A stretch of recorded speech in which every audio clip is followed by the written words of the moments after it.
ക്രിസ്തുവിന് 600 വർഷങ്ങൾക്ക് പിറകെ. സാമ്രാജ്യങ്ങൾ ഉയരുകയും ഒതുങ്ങുകയും ഒടുങ്ങുകയും ചെയ്തൊരു കാലം. പ്രകൃതിയിൽ കണ്ടതെല്ലാം ആരാധിക്കപ്പെടുകയും പ്രവാചകന്മാർ വേട്ടയാടപ്പെടുകയും ചെയ്തൊരു കാലം. യഹോവ എന്ന സത്യദൈവത്തെ ആരാധിക്കുന്നത് നിയമം മൂലം നിഷേധിക്കപ്പെട്ടിരുന്ന നിഷ്ഠൂര ഭരണകാലം. ദൈവമേ, അങ്ങ് എന്നെ ഓർമ്മിച്ചിരിക്കുന്നു, അങ്ങയെ സ്നേഹിക്കുന്നവരെ അങ്ങ് ഉപേക്ഷിച്ചിട്ടില്ല എന്ന് ഉച്ചസ്ഥായിയിൽ ഉദ്ഘോഷിച്ച് അസാമാന്യ ധൈര്യത്തിൻ്റെയും വിശ്വാസത്തിൻ്റെയും വെളിപാടിൻ്റെയും നേർരൂപമായിരുന്ന ഒരാൾ. പരദൈവാരാധനകളുടെ പരകോടി വിളയാടിയ ബാബിലോണിൻ്റെ തെരുവുകളിൽ നിന്ന് നബുക്കദ്നേസറിൻ്റെ കോട്ടകൊത്തളങ്ങളിലേക്കും അഹങ്കാരം അഴിഞ്ഞാട്ടം നടത്തിയ അന്തപുരത്തിൻ്റെ അകത്തളങ്ങളിലേക്കും പ്രവാചക ധീരതയോടെ നടന്നു കയറി. മനുഷ്യപുത്രനെക്കുറിച്ചും അന്തിമോത്ഥാനത്തെക്കുറിച്ചും സൂചനകൾ നൽകി യഹോവയുടെ ജനത്തിന് പീഡന പർവ്വങ്ങളിൽ നിന്നും ചിറകടിച്ചുയരാൻ പ്രേരണ നൽകിയ ആ ധീരാത്മാവിനെ ലോകം അറിഞ്ഞത് പ്രവാചകനായ ദാനിയേൽ എന്ന പേരിലാണ്. അഭിമാന പുരസ്സരം അവതരിപ്പിക്കട്ടെ ദാനിയേൽ.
മരം പോൽ ചൂടിയില്ലെങ്കിലും മുന്തിരിയിൽ കായ്കളൊട്ടുമില്ലെങ്കിലും ഒലിവുമരം ഫലമേകിയില്ലെങ്കിലും ഞാനെന്നാഥനിൽ ആനന്ദിക്കും, ഞാനെന്നാഥനെ ആരാധിക്കും.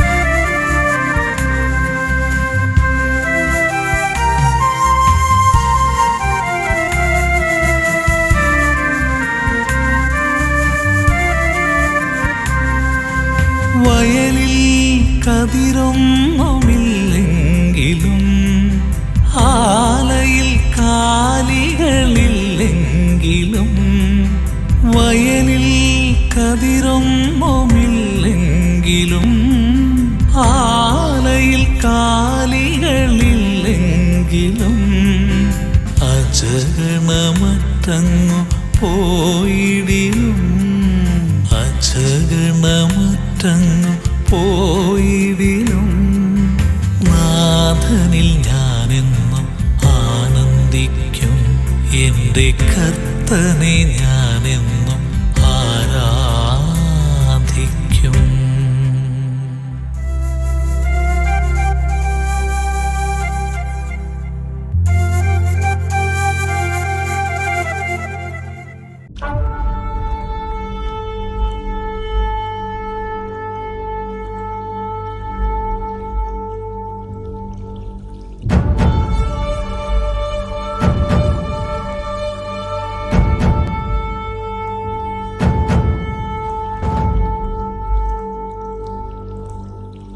ബാൽദേവന്റെ വിശ്വസ്ത ദാസനും പേർഷ്യയ്ക്കും ബാബിലോണിനും ഈ 14 യൂദാദേശങ്ങൾക്കും അധിപതിയുമായ സൈറസ് രാജാവ് മുദ്ര വെച്ച് തന്റെ അധീന ജനത്തിന് കരുണയാൽ നൽകുന്ന അറിയിപ്പ്.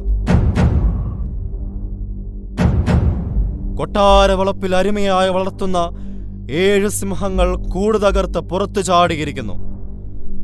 രാജസൈന്യം അവയെ പിടിച്ചുകെട്ടാനുള്ള അശ്രാന്ത ശ്രമത്തിൽ. രാജപ്രീതി പേറുന്ന സിംഹഗണങ്ങളെ ആരും ഉപദ്രവിക്കാതിരിക്കാൻ ശ്രദ്ധിക്കുക. സ്വരക്ഷയിൽ ഭീതിയുള്ള ബഹുജനം വീട്ടിനുള്ളിൽ തന്നെ കഴിയുക.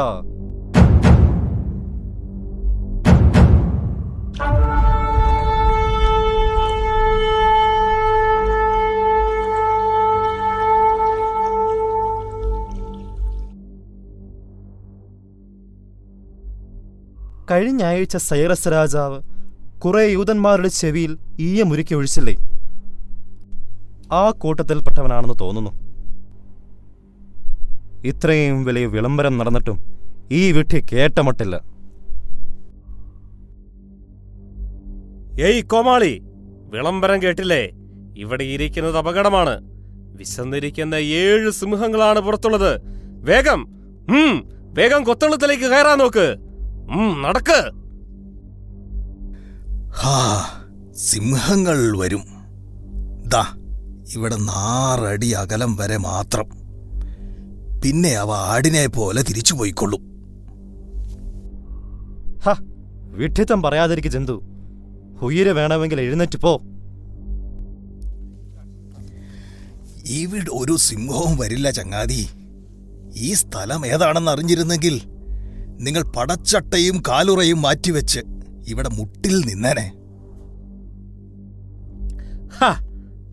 നിന്റെ ഭ്രാന്ത് കേൾക്കാൻ ഞങ്ങൾക്ക് സമയമില്ല. പെറ്റുപെരുകി രാഷ്ട്രത്തിന് ഭാരമായി കഴിയുന്ന യൂതന്മാരുടെ ഇടയിൽ ഒരെണ്ണം ചത്തെന്ന് വെച്ച് ബാബിലോൺ സാമ്രാജ്യത്തിന് നഷ്ടപ്പെടാൻ ഒന്നുമില്ല. നിന്റെ ആസ്തിക്ക് വില നീ തന്നെ ഇട്ടുകൊള്ളുക. ആർക്ക് നഷ്ടം?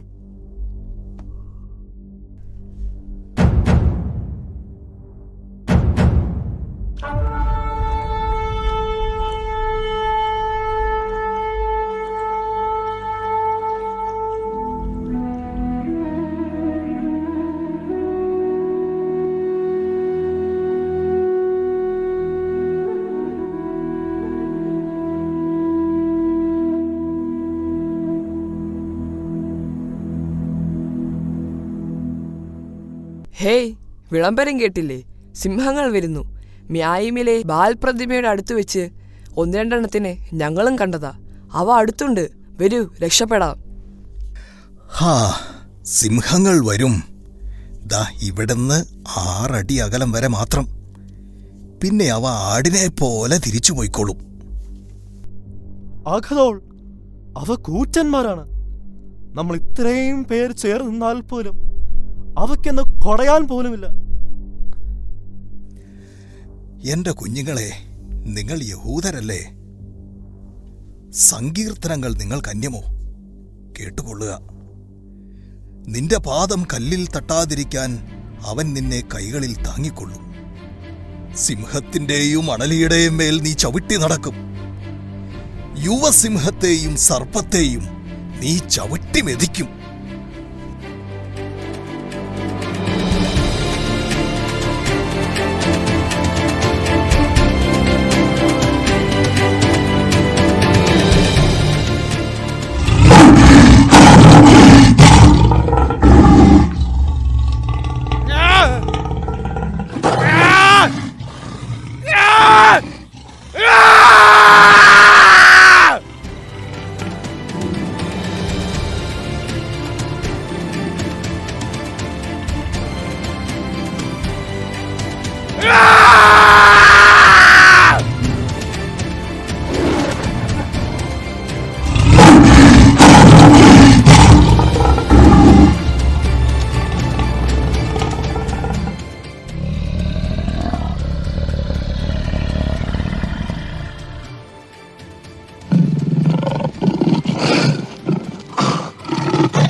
നിങ്ങൾ ആരാണ്?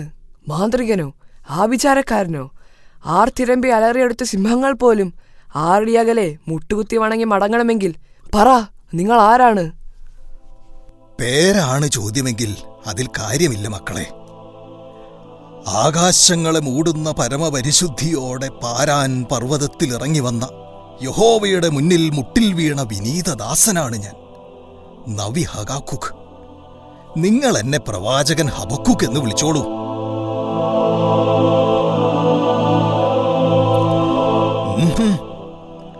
ആദരം യഹോവയ്ക്ക്. പ്രവാചകൻ മനുഷ്യനും ദൈവത്തിനും ഇടയിലെ പാലം മാത്രം. പാലത്തിൽ പതിയേണ്ടത് മുട്ടല്ല, പാദമാണ്. ആളോളം ഉയരമുള്ള സിംഹം പോലും ആദരമർപ്പിച്ച് മടങ്ങണമെങ്കിൽ നിങ്ങൾ നിസ്സാരക്കാരനല്ലല്ലോ. ഞാനല്ല സിംഹങ്ങൾ മടങ്ങാനുള്ള കാരണം. അതറിയണമെങ്കിൽ ആദ്യം നിങ്ങൾ ബൽത്തഷാസറിനെ കുറിച്ച് അറിയണം. നോക്കൂ, ഷീനാർ മലമുകളിലെ ബാബിലോൺ രാജാവിന്റെ കൊട്ടാരം കണ്ടോ? കഥ തുടങ്ങുന്നത് അവിടെയാണ്. ഹോ, ഷീനാർ സമുദ്രത്തിനപ്പുറത്തേക്ക് യൂതർക്ക് പ്രവേശനമില്ലല്ലോ. ആ, ശരിയാണ്. ഇപ്പോൾ അവിടെ ഒരു യഹൂദനും കയറാൻ പറ്റില്ല.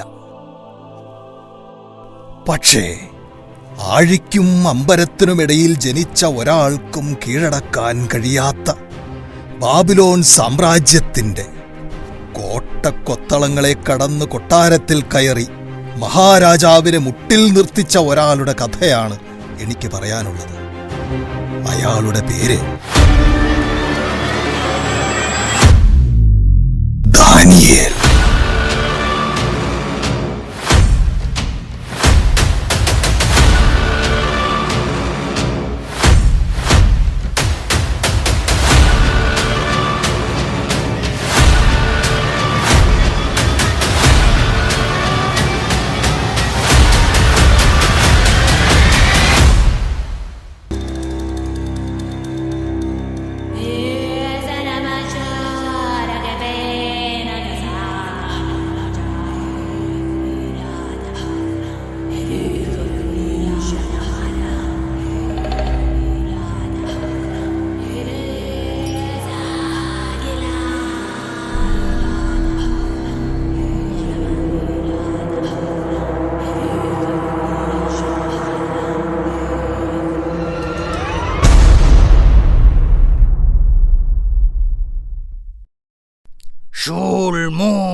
കഴിഞ്ഞു, സമയം കഴിഞ്ഞു. ബാബിലോണിന്റെ മഹാമാന്ത്രികനെന്നറിയപ്പെടുന്ന കേമോനെ, ഇനി നിന്റെ നാശത്തിന്റെ സമയമാണ്. നബൂഖദ്നേസർ മഹാരാജാവിന്റെ എഴുന്നള്ളത്തിന് സമയമായി. രാത്രിക്ക് കനം വെച്ചു. ഇനി ചിന്തയ്ക്ക് പഞ്ഞിയുടെ കനം. രാജാവിന്റെ കുതിര പായുന്ന വഴിക്ക് ഇരുട്ടിന്റെ കടിഞ്ഞാൺ. പരാജയം പടിപ്പുരയിൽ. ഇനിയും നിനക്ക് മഹാരാജാവ് കണ്ട ആ സ്വപ്നം വ്യാഖ്യാനിക്കാൻ കഴിഞ്ഞിട്ടില്ലെങ്കിൽ ഞാനും നീയും 7 നേരം കുന്തിരിക്കം പുകച്ചാരാധിക്കുന്ന ബാൽദേവന്റെ പരാജയമായി വേണം അതിനെ കാണാൻ.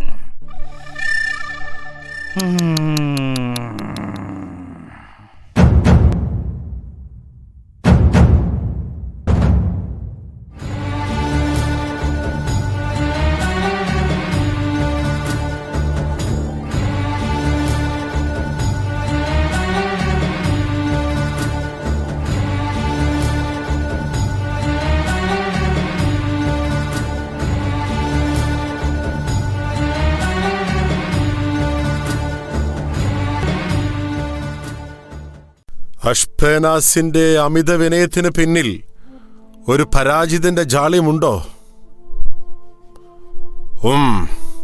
എഴുന്നേൽക്കണം.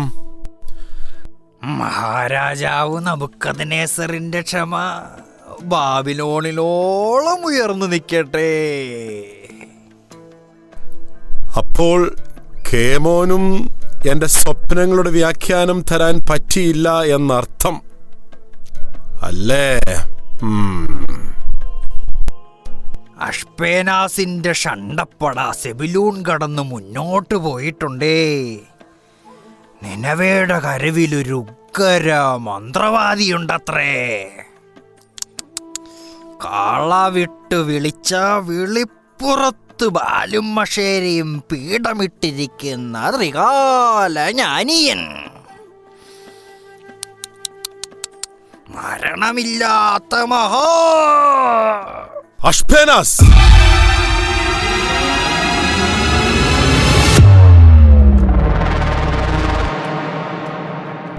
നാഴൂരി അരിയുടെ പ്രയോജനമില്ലാത്ത ഈ നാവിട്ടലക്കൽ നിർത്ത്.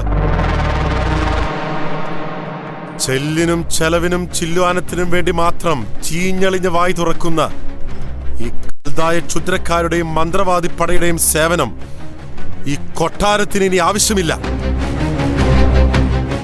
കഴുത്തിന് മുകളിൽ തലയില്ലാതെയാണ് തങ്ങളുടെ രാജ്യത്തിന്റെ ആസ്ഥാന മന്ത്രവാദിയെ ജനങ്ങൾക്കിനി കാണേണ്ടതെങ്കിൽ മാത്രം ഇയാളെ ഇവിടെ നിർത്താം.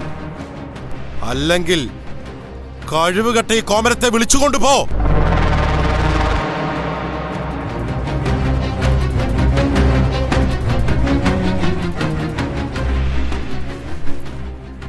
ഞാൻ കണ്ട സ്വപ്നം വ്യാഖ്യാനിക്കാൻ എനിക്കാളു വേണം.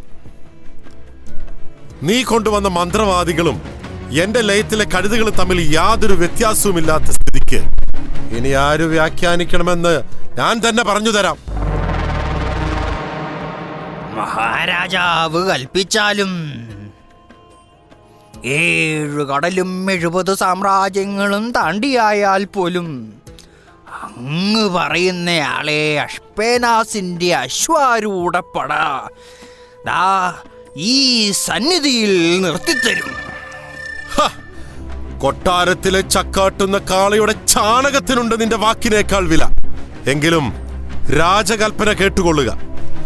രാജ്യസേവനത്തിൽ പ്രവേശിക്കാനായി 3 വർഷത്തെ പരിശീലനത്തിൽ ഏർപ്പെട്ടിരിക്കുന്ന ഇസ്രായേലിൽ ഒരുവനെയാണ് എനിക്ക് വേണ്ടത്. അതിൽ രാജകുലത്തിനും പ്രഭുവർഗത്തിലും ജനിച്ച, കൽദായ ഭാഷയും ലിപിയും കൈരേഖ പോലെ അറിയാവുന്ന, കുറ്റമറ്റവനും സുമുഖനും വൈദഗ്ധ്യമുള്ളവനും വിജ്ഞാനമാർജിച്ചവനും ഗ്രഹണശക്തിയുള്ളവനുമായ ഒരുവനുണ്ടെന്ന് നാം കേൾക്കുന്നു. അവനെയും അവന്റെ 3 സുഹൃത്തുക്കളെയും രാജസന്നിധിയിൽ കൊണ്ടുവരാൻ ഏർപ്പാട് ചെയ്യുക. അഷ്പേനാസ് അനുസരിച്ച് മാത്രം ശീലിച്ചവനാണേ. എങ്കിലും ഷണ്ടന്മാരുടെ നേതാവ് എന്ന നിലയിൽ നബുക്കദ്നേസർ മഹാരാജാവ് എനിക്ക് നൽകിയ സ്വാതന്ത്ര്യം എടുത്ത് ഒന്ന് ചോദിക്കട്ടെ. ഒരു യൂതന്റെ വ്യാഖ്യാനം കേൾക്കാൻ മാത്രം ബാബിലോണിന്റെ മഹാരാജാവ് ചെറുതാകണോന്നൊരു അഷ്പേനാസ്! അസീറിയ രാജവംശത്തിന്റെ ആജ്ഞകൾ അനുസരിക്കുന്ന അടിമ വംശം എന്നതിനപ്പുറം ഷണ്ടന്മാർ വളരേണ്ടതില്ല എന്ന പിതാക്കന്മാരുടെ തീരുമാനത്തിന് നബുക്കദ്നേസറായ ഞാനും മാറ്റം വരുത്താൻ ഉദ്ദേശിക്കുന്നില്ല. രക്തസാക്ഷിത്വം ഉദ്ദേശത്തിലില്ലെങ്കിൽ അനുസരണമാണ് അഷ്പേനാസിന് ഉചിതം.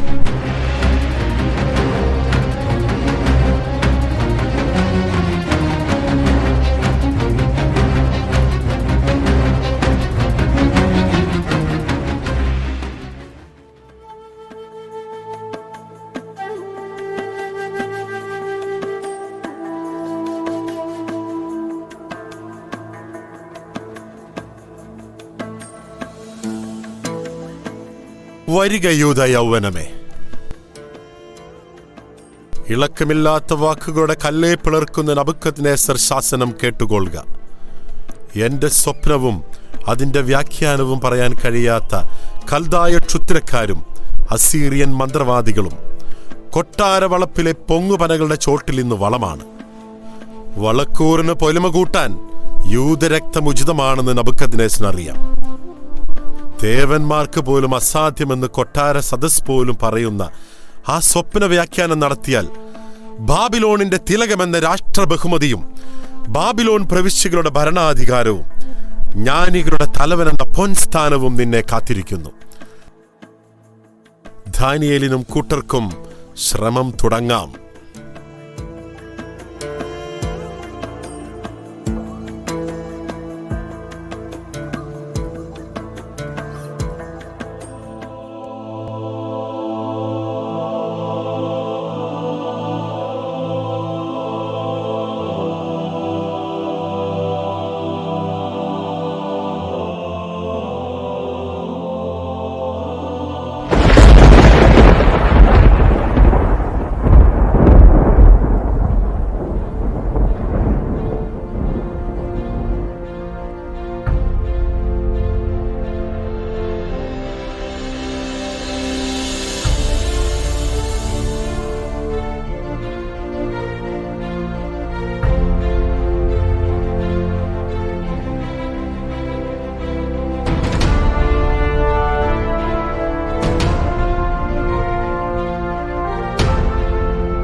രാജാവ് ആവശ്യപ്പെട്ട രഹസ്യം വെളിപ്പെടുത്താൻ ഒരാഭിചാരകനും മാന്ത്രികനും ജ്യോത്സ്യനും ആവില്ല.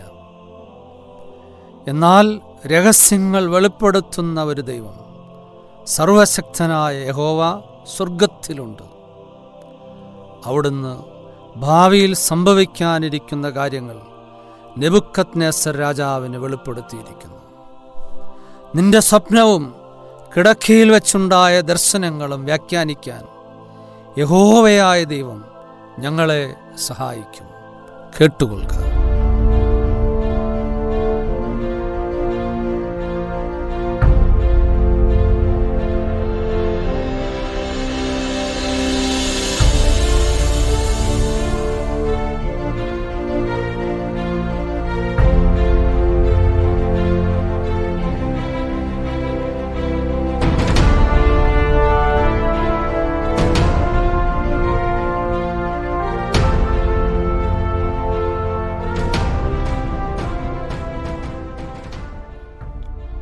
രണ്ടു കാര്യങ്ങളിലെ ബാബിലോൺ മഹാരാജാവ് നബൂഖദ്നേസറിന് രണ്ടഭിപ്രായമില്ലാത്തതുള്ളൂ. ജനിപ്പിച്ചതാരെന്നതിലും കൊടുത്ത വാക്കിലും.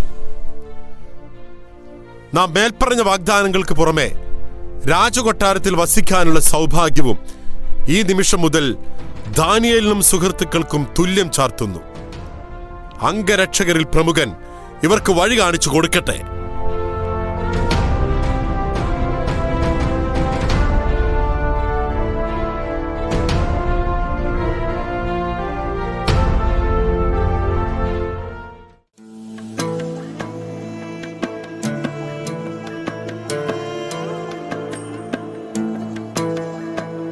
അടിയന് സംസാരിക്കണമെന്നുണ്ടേ. അങ്ങയുടെ അനുവാദം ആരംഭത്തിനു താന്നി. 7 കടലിനും 70 സാമ്രാജ്യങ്ങൾക്കും അധിപതിയായ അങ്ങ് കേവലമൊരു യൂതന്റെ മുമ്പിൽ സാഷ്ടാംഗ പ്രണാമം നടത്തിയതിൽ അടിയൻ അതിയായ അവമതിപ്പുണ്ട്.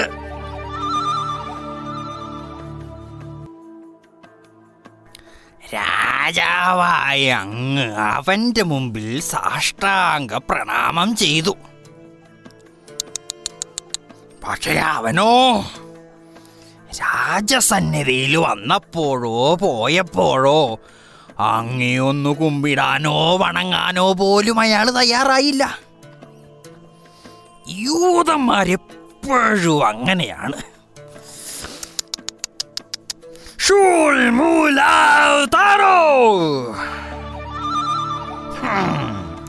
രാജാവിനെ ആകട്ടെ, ബാൽദേവനെ ആകട്ടെ, അക്ഷേര പ്രതിമയാകട്ടെ, ബാലിന്റെ വ്യാളിയാകട്ടെ, എന്തിനു പറയുന്നു, അങ്ങ് കനിഞ്ഞു പടുത്തുയർത്തിയ 60 അടിയുള്ള സ്വർണ്ണ വിഗ്രഹത്തെ പോലും ഇവറ്റകൾ വണങ്ങില്ല. സർവസ്തുതിയും യഹോവയ്ക്ക് മാത്രമാണത്രേ.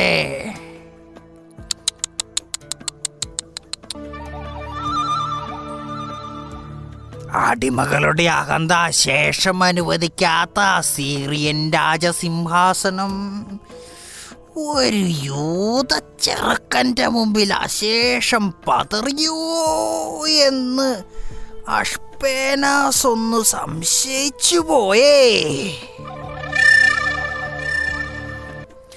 അങ്ങയുടെ പിതാവ് പറഞ്ഞു തന്ന ഒരു കാര്യം ഓർമ്മയുണ്ടായി. 1000 വാളുമായി വരുന്ന 500 പേരേക്കാൾ വയ്ക്കേണ്ടത് വാക്കുകൊണ്ട് 500 പേരെ തിരിക്കാൻ കഴിയുന്നവനെയാണെന്ന്. അങ്ങനെയാണെങ്കിൽ ദാനിയേലിനെ ഭയന്നേ തീരൂ. കാരണം വിഗ്രഹാരാധനയ്ക്കെതിരെ അയാൾ ഒരു വിപ്ലവം തന്നെ കൊണ്ടുവരുന്നുണ്ടേ. ആ സ്വർണപ്രതിമയെ വണങ്ങാത്തവരെ തീച്ചൂളയിലെറിഞ്ഞരിച്ചു കളയുമെന്ന അങ്ങയുടെ വാക്കും ശാസനവും സാമ്രാജ്യം മുഴുവൻ പ്രസിദ്ധം തന്നെ. അല്ല, ദാനിയേലിന് ആ വാക്കിൽ ഇളവുണ്ടെങ്കിൽ മറുതലിക്കാൻ അഷ്പേനാസ് ആരാ അല്ലേ? മതി, നിർത്തിക്കോ. രാജകൽപ്പന എഴുതിയെടുക്കുക. ടൈഗ്രീസ് തീരത്ത് നാം സ്ഥാപിച്ചിരിക്കുന്ന സ്വർണ്ണ വിഗ്രഹത്തെ വണങ്ങാൻ ദാനിയേലിനും കൂട്ടർക്കും നിർദ്ദേശം നൽകുക. വിസമ്മതിച്ചാൽ സാർവത്രിക ശിക്ഷയായ തീച്ചൂള അവരെയും എരിക്കട്ടെ. വിശേഷാൽ സമ്മാനമായി അവരുടെ ചൂള 7 മടങ്ങ് ജ്വലിപ്പിച്ചുകൊള്ളുക. അഗ്നി 1 കുറയെ 42 മുഴം ഉയരുമാറ് ഗന്ധകവും കീലും ചണച്ചവറും വിറകും ചൂളയാളിക്കട്ടെ. സാമ്രാജ്യധികാരം ശ്രദ്ധയിൽപ്പെടുത്തിയതിന് ഷണ്ടന്മാരുടെ നേതാവ് അഷ്പേനാസിന് 1 കുറയെ 100 ദ്രാക്മ വീട്ടിലെത്തിച്ചു നൽകുക. ഒപ്പം ബാബിലോണിയൻ പരമാധികാരത്തെ പരിഹസിച്ച് സംസാരിച്ചതിന് അതേ അഷ്പേനാസിന് 1 കുറയെ 13 ചമ്മട്ടിയടി കൊട്ടാരം അതിൽ ചേർത്ത് നിർത്തി ചാർത്താനും രാജശാസനം. പോകാം.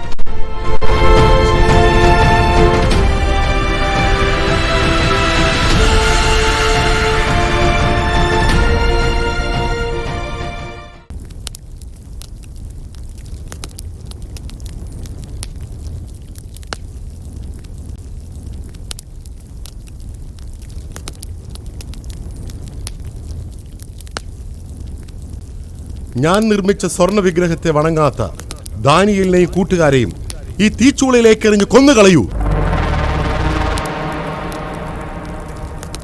അവനെ പിടിച്ചു കെട്ടു, അവനെ എറിയൂ.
ജ്വാലമധ്യേ ഏറ്റേറ്റു പാടും ജീവിക്കും ദൈവത്തിൻ സ്തുതിഗീതകം.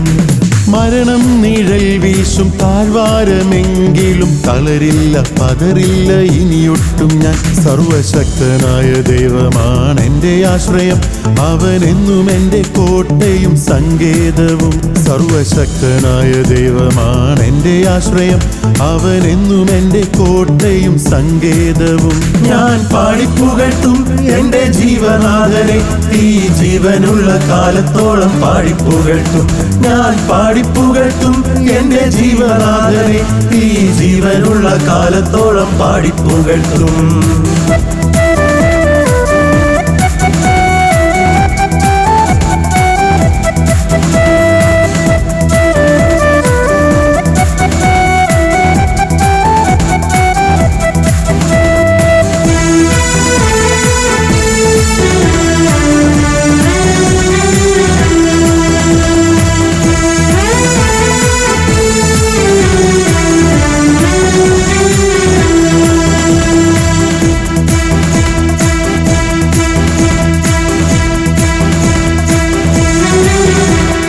എരിയുന്ന മുള്ളിൽ മോശ ദർശിച്ചു, കാർമലിൽ ഏലിയായും അനുഭവിച്ചു.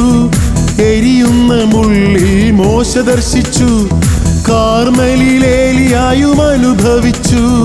പൂർവപിതാക്കൾ കാലംബമായൊരു സർവശക്തനായൊരു ദൈവമുണ്ടല്ലോ. പൂർവപിതാക്കൾ കാലംബമായൊരു സർവശക്തനായൊരു ദൈവമുണ്ടല്ലോ. എന്നെ കാക്കുന്ന കരുതുന്ന ദൈവമുണ്ടല്ലോ. അഗ്നി എന്നാലും പതറില്ല ഞാൻ, തീക്കട്ട എന്നെ തൊടുകയില്ല. അഗ്നി എന്നാലും പതറില്ല ഞാൻ, തീക്കട്ട എന്നെ തൊടുകയില്ല.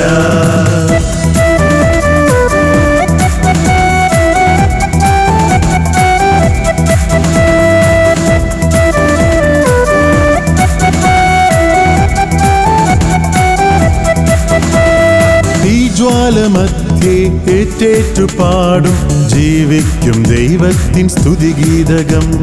മരണം നിഴൽ വീശും താഴ്വാരമെങ്കിലും തളരില്ല പതറില്ല ഇനിയൊട്ടും ഞാൻ. സർവശക്തനായ ദൈവമാണ് എൻ്റെ ആശ്രയം, അവനെന്നും എൻ്റെ കോട്ടയും സങ്കേതവും.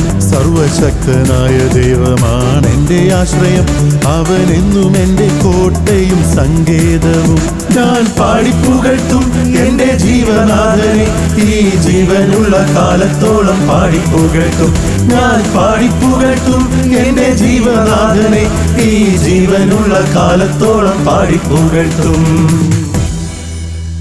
ദാനിയേലിന്റെ ദൈവം വാഴ്ത്തപ്പെട്ടവനാകട്ടെ. നോക്കൂ പ്രഭു, അഗ്നിജ്വാല അവരെ സ്പർശിച്ചു പോലുമില്ല. പൊള്ളിയാലും നിന്നെ പൊതിഞ്ഞിരിക്കാമല്ലോ എന്ന് കനലിനോട് ചാരം. ചത്താലും നിന്നിൽ ജീവിക്കാമല്ലോ എന്ന് യഹോവയോട് ദാനിയേൽ.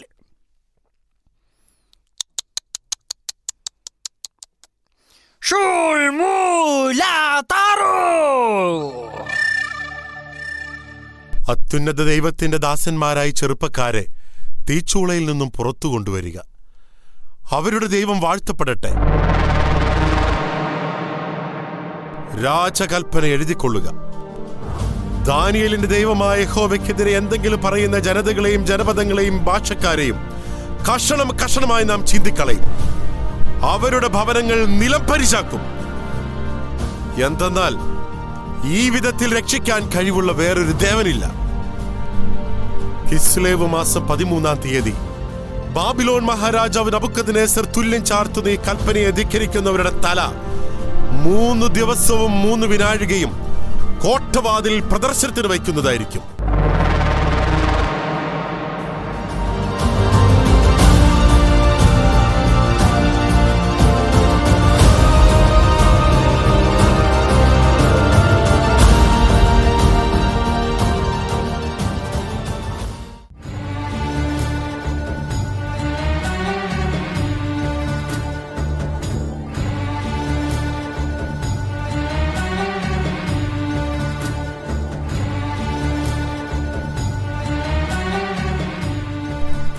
അഷ്പേനാസ്, ഇന്ന് മഹാവിരുന്നിന്റെ ദിവസമാണ്. എൻ്റെ പിതാവിനെ ദീർഘനാൾ സേവിച്ച ഷണ്ഡൻ എന്ന നിലയിൽ എൻ്റെ ചോദ്യത്തിന് ഉത്തരം പറയുക. മരിച്ചു മൺമറഞ്ഞ എൻ്റെ പിതാവായ നബുക്കദ്നേസർ മഹാരാജാവിൽ നിന്ന് എനിക്ക് എന്താണ് കുറവ്?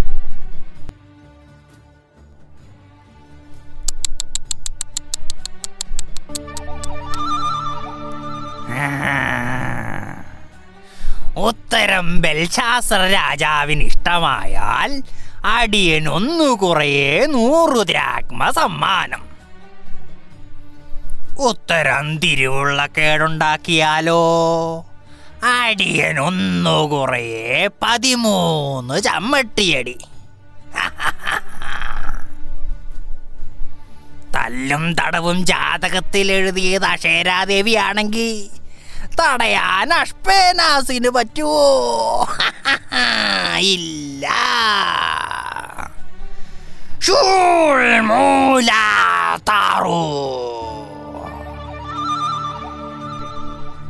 വാചക കസർത്തിൽ തന്നോളമുള്ള ഒരാൾ ഈ കരയിലില്ലെന്ന് ഈ ബെൽഷാസർ ജനിച്ച കാലം തൊട്ടേ അറിയുന്നതാണ്. ഉത്തരം സൂക്ഷ്മമായി പറയുക.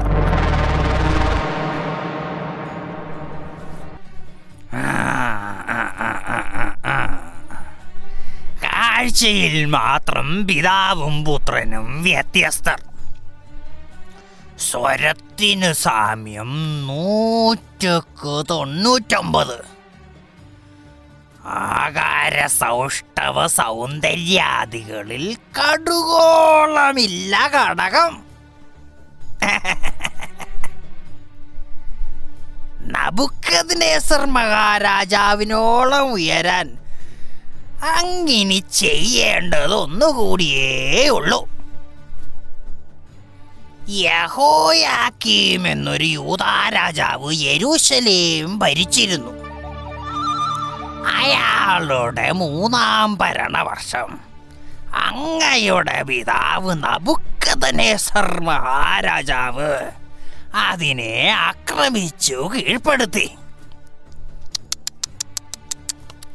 അവരുടെ യഹോവയുടെ ദേവാലയത്തിലെ ചില പാത്രങ്ങളും മഹാരാജാവ് ഈ ദേശത്തേക്ക് അപഹരിച്ചു കൊണ്ടുവന്നേ. അതിൽ സ്വർണത്തിൽ തീർത്തി ഒരു പാനപാത്രമുണ്ട്. ആ പാത്രത്തിൽ അങ്ങയുടെ പിതാവ് ഒരിക്കൽ മാത്രമേ വീഞ്ഞു കുടിച്ചിട്ടുള്ളൂ. അതിവിശിഷ്ടമായ ആ പാനപാത്രത്തിൽ നിന്ന് അങ്ങിതുവരെ നുകർന്നിട്ടില്ല. ആ പാനപാത്രത്തിൽ നിന്നുള്ള വീഞ്ഞ് അങ്ങേക്ക് അമരത്വം തരും. അമരത്വം. പിന്നെ അങ്ങയുടെ പിതാവോളം ഉയരുകയും ചെയ്യും.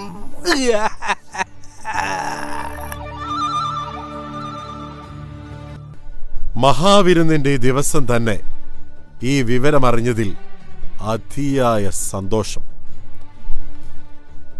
അമരത്വം തരുന്ന യെരൂശലേം ദൈവത്തിന്റെ ആ പാനപാത്രം കവിയുവോളം നിറച്ച് രാജസന്നിധിയിലെത്തിക്കാൻ കൽപ്പന.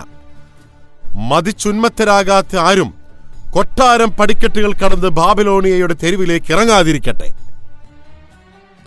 കൊട്ടാര നർത്തകികളെ വരൂ, നിങ്ങളുടെ അഴകളവുകളാൽ ബാൽദേവനെ പ്രസാദിപ്പിക്കൂ.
മഹാരാജാവ് അസ്വസ്ഥനാകാതിരുന്നാലും ഈ സമസ്യയെ വ്യാഖ്യാനിക്കാൻ കഴിവുള്ള ഒരാൾ അങ്ങയുടെ രാജ്യത്തുണ്ട്.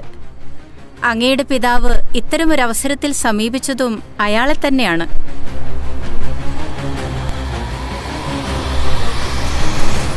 രാജാവ് വാക്കാൽ കൽപ്പിച്ചാൽ മാത്രമേ ദാനിയേലിനെ താനിവിടെ കൊണ്ടുവരൂ എന്നുണ്ടോ അഷ്പേനാസ്? തിരുവാക്ക് അഷ്പേനാസിന് തേൻതുല്യമാണേ. അഷ്പേനാസ് ഇതാ പുറപ്പെട്ടു കഴിഞ്ഞു.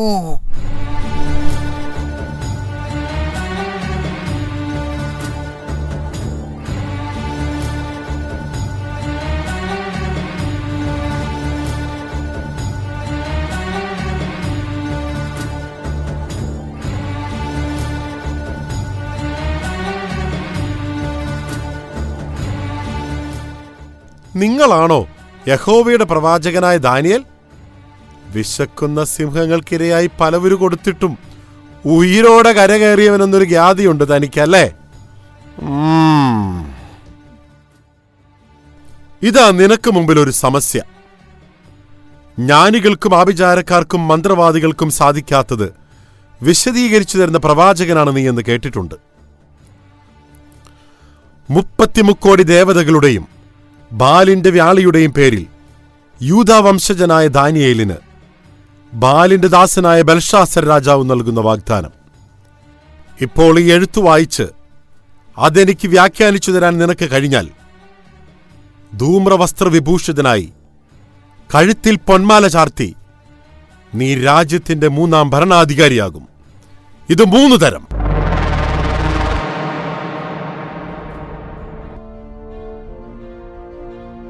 നിന്റെ സമ്മാനങ്ങൾ നിന്റെ കയ്യിൽ തന്നെ ഇരിക്കട്ടെ, അത് മറ്റാർക്കെങ്കിലും കൊടുക്കും. നിന്റെ ആയുസ് ഇനിയും നീട്ടി നൽകാനാണ് യഹോവയുടെ തീരുമാനമെങ്കിൽ മാത്രം. ബൽഷാസർ, നീ ഒരു തെറ്റ് ചെയ്തു. 33 കോടി ദേവതകളുടെയും ബാലിന്റെ വ്യാളിയുടെയും അനുഗ്രഹം അവകാശപ്പെടുന്ന നീ സത്യദൈവമായ യഹോവയെ മറന്നു.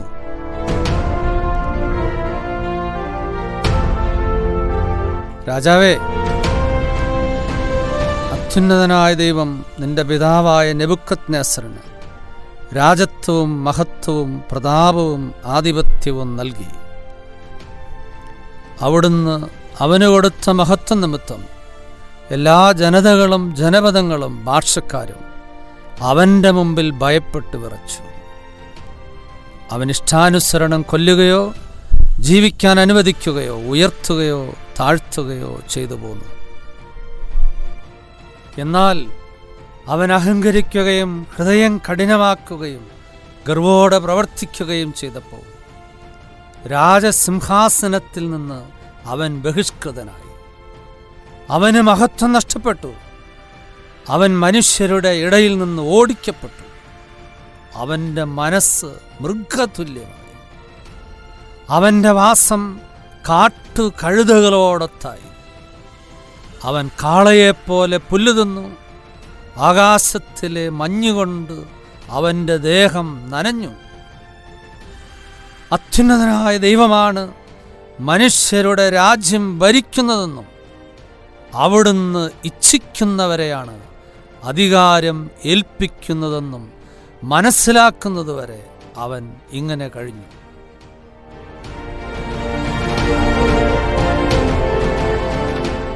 എന്നാൽ അവൻ്റെ പുത്രനായ നീ ഇതെല്ലാം അറിഞ്ഞിട്ടും നിന്റെ ഹൃദയം വിനീതമാക്കി സ്വർഗത്തിൻ്റെ കർത്താവിനെ നീ വെല്ലുവിളിച്ചു.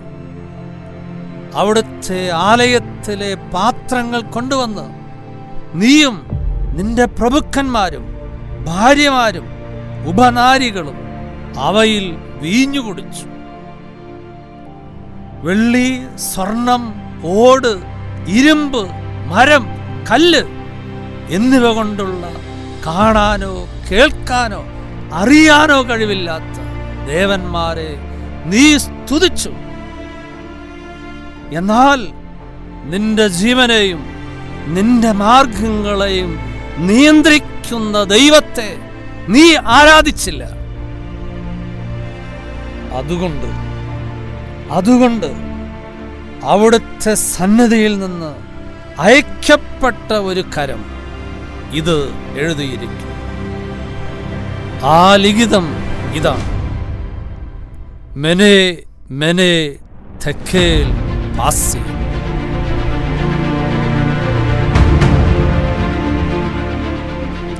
ഇതാണർത്ഥം.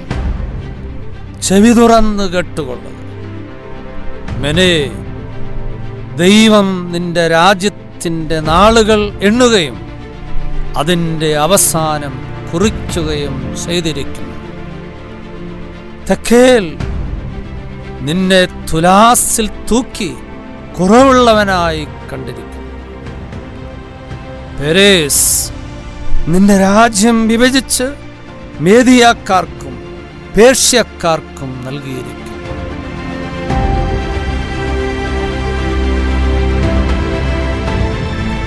ബെൽഷാസർ, ഇനി നമ്മൾ തമ്മിൽ കാണില്ല.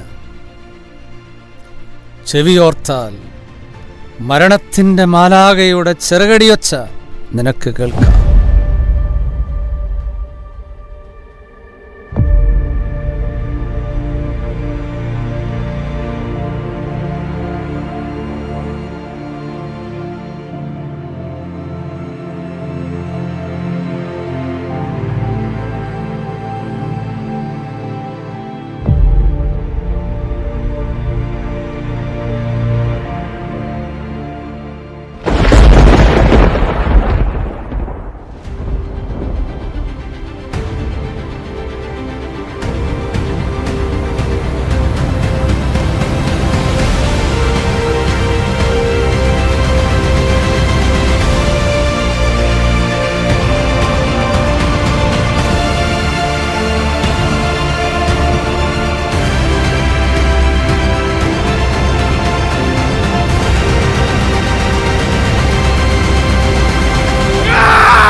പിന്നീട് അങ്ങോട്ട് ദാനിയേൽ ബഹുമാന്യനായി.